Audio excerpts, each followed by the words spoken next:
Welcome to 75 Stories, a podcast created to commemorate the 75th anniversary of Normandale Lutheran Church in Edina, Minnesota. I'm Jennifer Monroe. I've been a member of Normandale Lutheran Church since 2015, and I'm the executive director of the Normandale Center for Healing and Wholeness. I came as a member when I was hired as the executive director of the Normandale Center for Healing and Wholeness.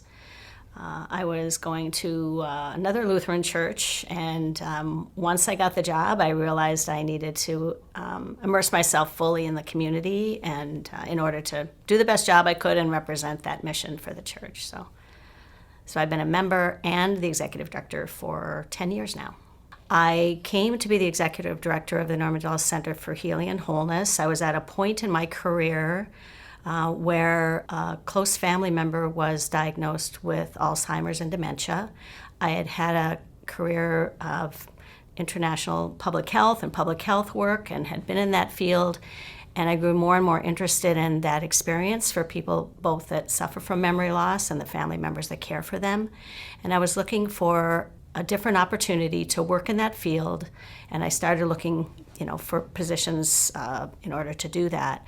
I heard about the job here at the Normandale Center for Healing and Wholeness, and when I started looking at the job and started looking at the church, I felt like it would be the perfect opportunity for me to blend a variety of different things in my background and to start to fulfill that need more of learning more and being more involved in organizations that support healthy aging. The mission of the Normandale Center for Healing and Wholeness is to support healthy aging, and it's a unique organization that supports the congregation to age in a healthy way, but it also supports the broader community. The services we offer at the Normandale Center for Healing and Wholeness support healthy aging by supporting the family caregiver of the person who is aging. So we support that person through counseling. We have support groups. We offer respite, so we give opportunities for people who are caring for someone else to take a break. We will offer respite here at the church that's in tandem with some of our programming. We also offer respite in the home. So if there's a family member caring for someone in the home and they don't have an opportunity to take a break, we will work with them to identify and train a volunteer to come into the home so that they can have a break. We do healthy aging workshops around the Twin Cities with many of our partners. And we do a variety of other services like group services like support groups, group education, group counseling, memory cafes, all to support individuals who are caring for someone in their life who may be struggling with a health condition and other factors that might be impacting memory loss particularly. The work that the Center for Healing and Wholeness does to support the mission outreach goals of Normandale Lutheran Church are the same as those were established 25 years ago when the center was established, so to support healthy aging in the congregation.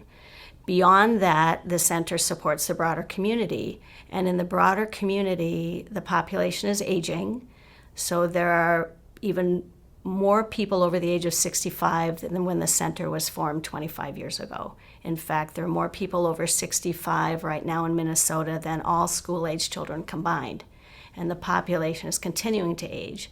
So the need for our services to support healthy aging are significant within the congregation and the broader community because that population is growing. And there are fewer and fewer places that can support the needs of the population. So a lot of the people we work with, for example, want to age at home. And the type of services that we offer help to enable that because we help identify volunteers to come into the home. We offer workshops on preventing falls in the home. We help people link up with services. So if individuals do want to stay in their home and not go into a facility or assisted living, we help them provide the resources in order to do that.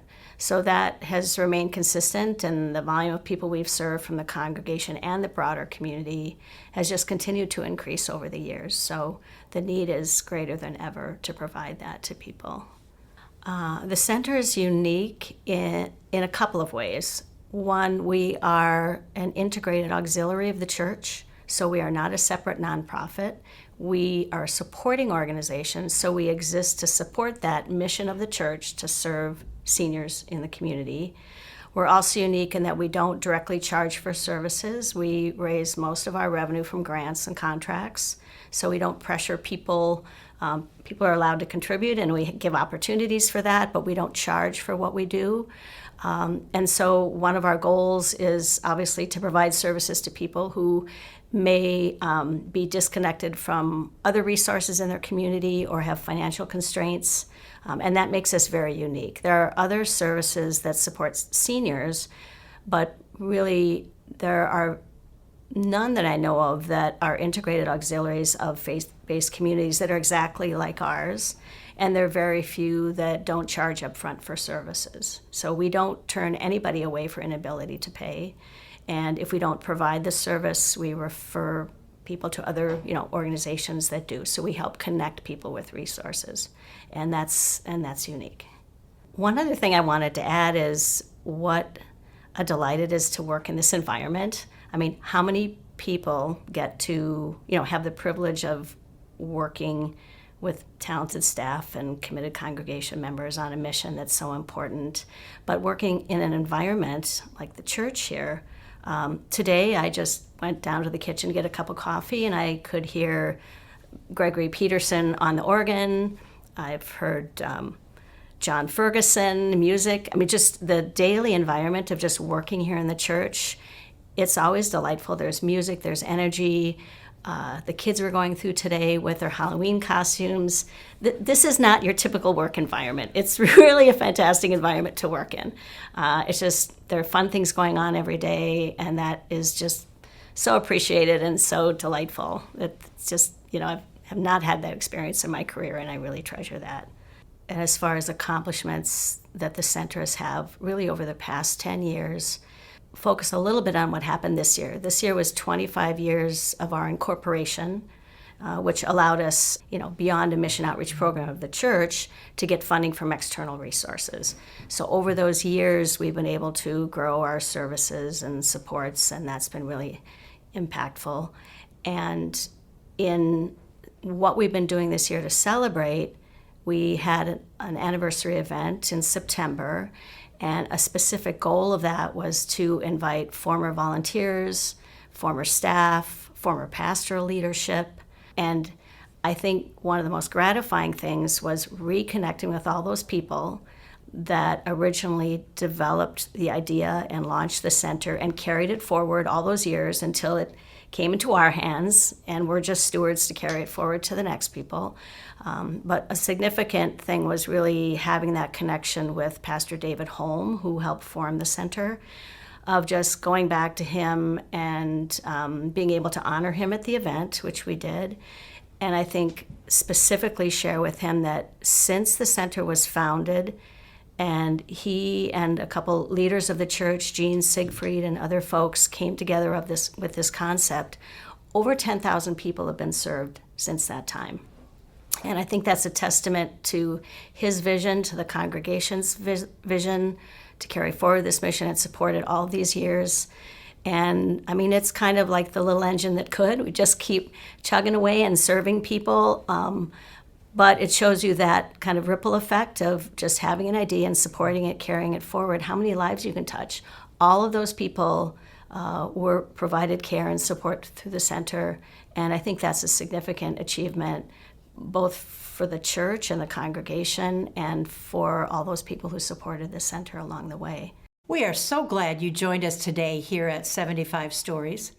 If you'd like to share your own story, please contact Christy Shepard at kshepard@normluth.org. Join us next week for another story, and share this podcast with your friends and family. We are all part of the Normandale community.